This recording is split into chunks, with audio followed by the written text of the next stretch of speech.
This is our 2,000th tree because it's our second year planting 1,000 extra trees on the city's west side.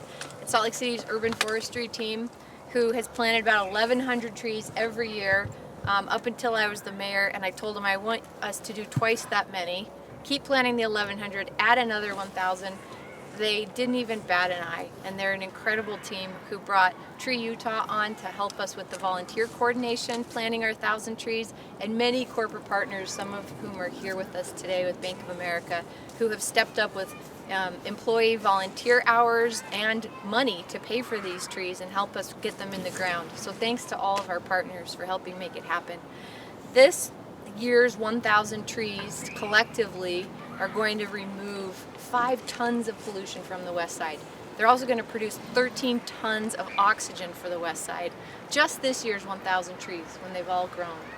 So we're going to do this every single year that I'm the mayor.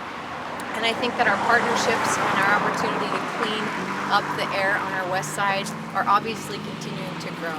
Trees help not only with the air pollution, but they help with economic impacts. They make communities more walkable and livable and really beautiful. So anybody who doesn't know why we're planting an extra 1,000 trees in the city on the west side should go check out the Google satellite image.